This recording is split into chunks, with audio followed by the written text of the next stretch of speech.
Maoni ndine Jack nde kungopereka update pa nkhani yomwe inapangika pa 12 June 2025 madziwa tinakamba za ndege Air India Boeing 787-8 Dreamliner yomwe imachoka ku Ahmedabad ku India imapita ku Gatwick ku UK.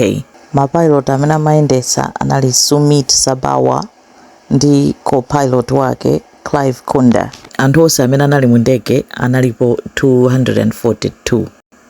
Ndege inapezeka kuti itangonyamuka kumene within seconds inapezeka kuti inagwa. Mu ndege anthu 241 anamwalira. Pamene ndege inagwera pa hostel ya ma medical student. Pansi ponso inapezeka kuti inapha anthu odusa 20. You can imagine kuti impact olo imfa inali yoposa amene anthu timaganizira timangoti yaya anamwalira anthu 241 koma pansi ponso inakapha anthu. Anthu akhala kufusa aliyense amadabwa kuti ngozi yopsa ngati imene inapangika bwanji. Anapanga launch investigation onse a Boeing, Air India, boma la India onse aliyense amafuna kudziwa kuti chapangisa ngozi ndi chani. Panopo patuluka preliminary report yonena kuti report yoyamba pachapa makhala ma report awiri. Yoyamba imangopanga summarize pamene yachiwiri imanena zonse in detail kunena kuti mmene zinayendera. Report yomwe yatuluka yatutumutsa anthu kwambiri ndiyonena kuti aliyense wanguti ndegeyo fachonera kuti imachoka ku India kupita ku UK ndi ulendo wautali more than 8 hours.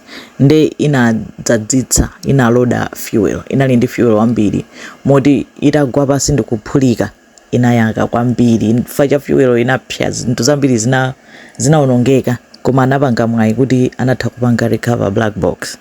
Kutengera information inali mu black box imo plus kupanga studies idutswa zina zomwe anatha kuzichita kuzitolera pamenepo. Zapezeka kuti report ikunena kuti ndege inalibe vuto linalilonse. Ayichita cheki china chilichonse apeza kuti ndege inali bwinobwino. Mapilot a ndege analipo awiri, wina anali co-pilot, wina anali main pilot. Ndegeyo akuti ikamanyamuka pali mwadziwa muli mabatani ambirimbiri mu cockpit, malivers osiyanasiyana. Pali switch ina, maswitch awiri amene amayika pa on position kunena kuti maswitch onero amachita control fuel kuti fuel achoke mu tanki adzilowa mu engine. Pali malivers awiri, ina ya ku left ina ya ku right kunena kuti zonse zikhala pa on ndege isananyamuke. Auti ndichonena kuti ndi chinthu chofunika ndithu nyonga ndithu kuti uchichite turn on. Chikakhala on kuti mafuta azipita ku engine itani igwira ntchito ndege inyamuka bwinobwino. Opanda kuyasa zimenezozo ndege singanyamuke. Malivers aja anali on anali atachidwa switch on ndege nkutani ndikunyamuka. Itangonyamuka kumene kupita mmwamba muja akuti mu cockpit according to recorder black box voice recorder pilot mmoja anachita notice kunena kuti ma levers onse awiri azimisidwa achitidwa cut off. Maliva othandiza flow ya fuel kuchoka mu tanki kupita ku engine anja kuti zonse ziwiri chonena kuti wazimisa choyamba nkuzimisa chachiwiri according to black box zimene zozo zinapangika within a second of each other kuti chazimisidwa ichi nkuzazimisidwa chinachi.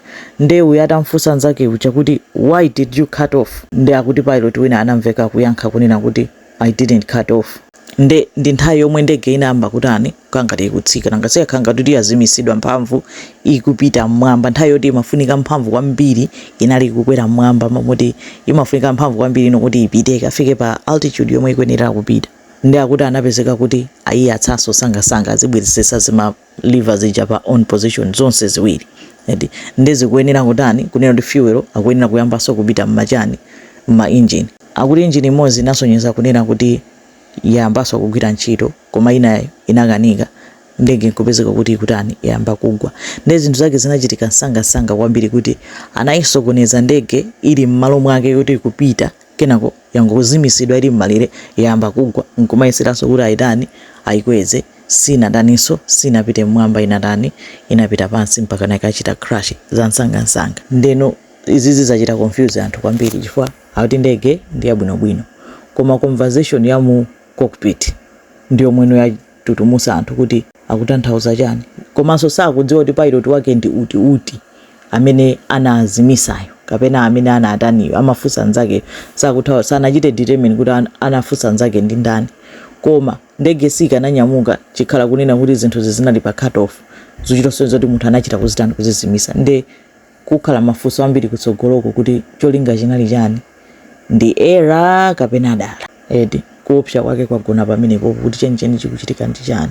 Nde palibe amene afuna kunena nsanga, safuna kuyikapo mulomo, afuna amve bwinobwino kuti aone kunena kuti akuti chachitika nchani. Koma so far zosonyeza kuti panazimisidwa engine, ndege kupita mmwamba pamene ndege inatani, pamene ndege inagwa, chimene chili chinthu choopsa kwambiri. Facho tiwo sakunena, ine ndese ndikhala unena kuti pilot anapanga chiwembu, chikhozokhala chiwembu. Ngati zisali choncho mwina panachitika mechanical error ina yake kapena electrical error, koma akuti zochita funa kugwejemula ndi force kunena kuti uzichite cut off kapena uzichite turn on. Ndipo ndege ija ikauluka nkukafika kumene ikupita kuichita land, ikayimano kuti ndege yayima tafika, mpamene amadzachitani, amadzichita cut off. Sizichitira cut off zili mmalire kapena ulo zili pansi ndege ikuyenda, chifukwa chonena kuti zikuchita control fuel kulowa muchani, kulowa mu engine. Nde imeneyo ndi report yomwe yatuluka ya ngozi ya Air India. Mangofuna kupanga update tangoimva kumene zikomo kwambiri.